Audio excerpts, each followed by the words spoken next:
Bonjour à tous, c'est une joie pour moi de vous retrouver aujourd'hui. Comme vous savez, les médias sur le plan international ne parlent aujourd'hui que du coronavirus, mais on n'a pas entendu énormément au sujet du coronavirus et du diabète, donc par rapport aux diabétiques. Donc pendant l'APSA, nous avons considéré que c'était très important d'aborder ce sujet et bien sûr avec comme notre invité, quelqu'un qui n'a plus besoin d'être présenté, le docteur Damien Stesuk. Bienvenue Damien sur ce plateau aujourd'hui et merci d'être là. Un grand plaisir d'être là. Damien, nous parlons beaucoup du coronavirus. Est-ce que c'est quelque chose qu'on peut envisager qui va venir à Maurice? Alors la question n'est pas si ça va venir à Maurice, mais surtout quand ça va venir. Parce qu'on sait que le virus se répand partout sur toute la Terre et notamment dans les pays où ils ont pris des mesures très drastiques, comme l'Italie qui avait bloqué tous ses vols. Il y a même eu du coronavirus là-bas. Donc c'est quasiment sûr que nous aurons des virus et des cas de virus ici à Maurice. C'est-à-dire même dans les pays du premier monde, nous voyons que malgré les précautions extrêmement professionnelles, ils n'arrivent pas à bloquer ce virus.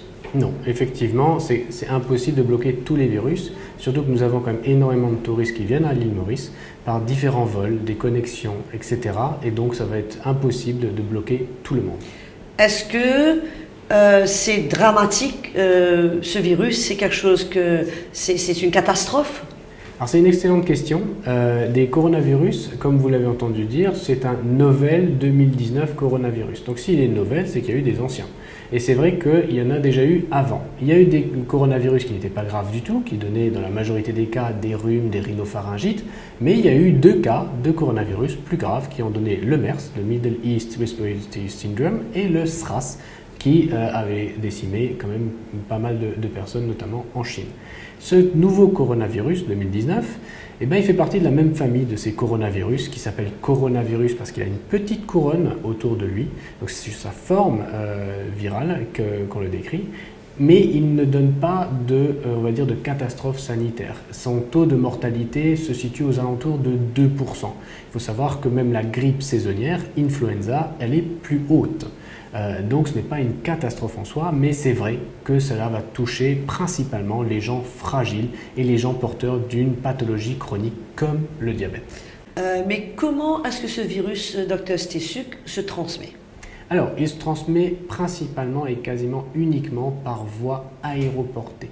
Ça veut dire que quand vous êtes porteur du virus et que vous parlez ou que vous postillonnez, que vous toussez, que vous éternuez, en gros qu'il y a des gouttelettes de salive qui partent de vous, qui sont remplies de ce virus et qui touchent quelqu'un, le virus peut être transmis de cette façon. C'est pour cela qu'il est indispensable d'avoir des mesures d'hygiène très strictes. Donc c'est uniquement par la salive? Quasiment uniquement, oui. Il y a d'autres... C'est pas dans l'air? Alors ça passe par l'air, parce que si en gros je tousse, ça va à une certaine distance de moi vers quelqu'un. Ça utilise l'air. Mais ce n'est pas, je ne peux pas m'asseoir quelque part et attraper le virus. Il faut que ce soit, il y a un contact avec la salive de quelqu'un. Exactement, il faut un contact direct. Ok, donc ça c'est très important pour nous de savoir. Maintenant, docteur Stesuk, qui sont les personnes à risque? Alors, tout le monde est à risque. Tout le monde peut attraper un virus comme tout le monde peut attraper la grippe. Il n'y a pas de personnes qui sont plus aptes à attraper un virus que d'autres. Mais ceux qui sont à risque de faire des complications du virus, et je répète bien que c'est ce qui est dangereux dans ce virus-là, ce sont les complications. Ce sont les personnes qui sont porteurs d'une maladie chronique, comme le diabète, je l'avais dit, d'une maladie cardiaque, d'une maladie métabolique, auto-immune, toutes les personnes qui ont un système immunitaire qui serait affaibli. Ça peut être parce que vous prenez un traitement au long cours. Par exemple, si vous êtes greffé du rein, vous êtes greffé d'un organe et que vous prenez des immunosuppresseurs, votre système immunitaire est extrêmement bas. On a beaucoup entendu parler que les enfants étaient plus susceptibles de contracter ce virus. Qu'en est-il? Alors, il faut savoir que les enfants sont peu susceptibles à attraper le virus et même sont très peu susceptibles de faire une complication du virus. Pourquoi? Parce qu'ils ont un système immunitaire qui est en pleine expansion, qui sont en contact avec de multiples virus et parfois le coronavirus, on peut y en être en contact et il passera inaperçu parce que l'enfant a un rhume, a une petite rhinite et on ne s'y intéresse pas vraiment parce qu'un enfant qui a le nez qui coule, c'est quand même assez banal. C'est-à-dire qu'un enfant, il a un système de résistance qui est très fort. Exactement, et surtout qui est encore assez immature, donc va produire énormément d'anticorps, et dès qu'il va être en contact avec un nouveau virus, il va développer des anticorps très vite. Et c'est pour cela qu'on vaccine, pour les vaccins obligatoires de l'enfance, on vaccine très jeune, parce que le système immunitaire répond très vite. Ok. Et qu'en est-il des personnes âgées? Alors les personnes âgées, c'est une très bonne question.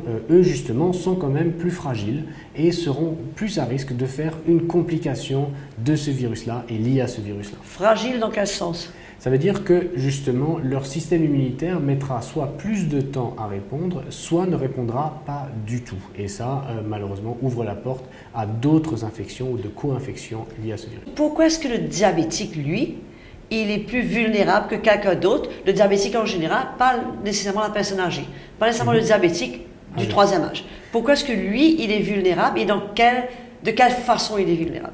Alors pourquoi le diabétique est plus susceptible?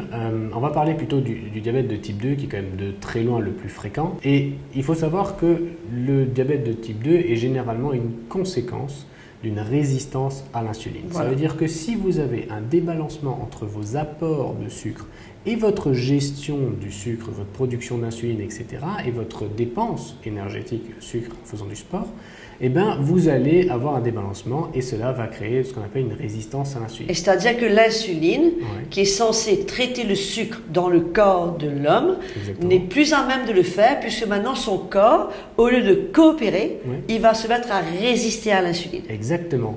Et si vous avez déjà une maladie ou une condition qui fait que votre système immunitaire est déjà en train de travailler sur différents fronts, de lui rajouter quelque chose va pouvoir engendrer des complications. Donc, il faudrait absolument que tous les diabétiques qui nous entendent et qui nous écoutent, ce n'est pas une fatalité, mais c'est bon de savoir, le mieux on est informé, le mieux on est équipé, que vous devez prendre des précautions encore plus que quelqu'un d'autre qui n'est pas diabétique. Exactement. Donc, est-ce que nous pouvons nous prévenir et comment nous prévenir?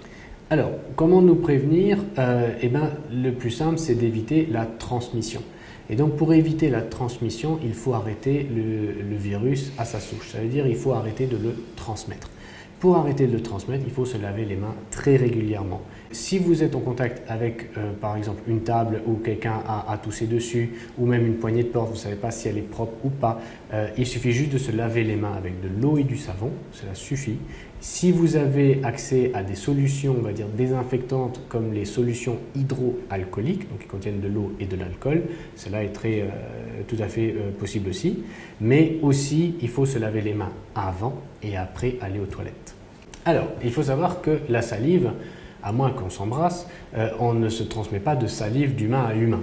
On transmet toujours la salive vers une autre surface qui est souvent la main. Donc imaginons, on va faire un cas très classique, j'ai toussé, donc je tousse dans mes mains sont remplies de salive et je viens et je vous serre la main et du coup j'ai transmis le virus main à main. Vous, votre main, vous allez l'amener au visage, aux yeux. C'est ça. Est-ce que ma main, en me touchant, je peux, puisque si j'avais eu le virus, pourquoi laver mes mains avant d'aller aux toilettes? Alors, c'est une excellente question. Voilà.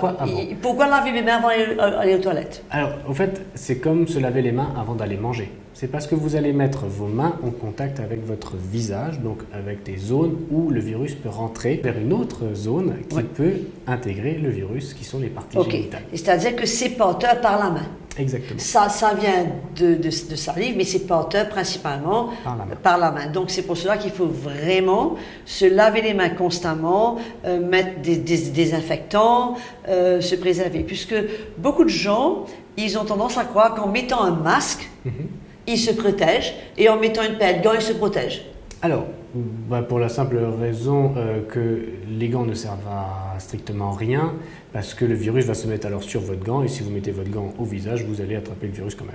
Mais effectivement, si vous êtes chirurgien, médecin ou quoi que ce soit, mettez des gants, évidemment, parce que vous ne devez pas transmettre vos virus. Même des infirmières, toutes les personnes engagées, que ce soit comme à l'APSA, dans les soins d'individus. Exactement. Et pourquoi les yeux, le nez, la bouche?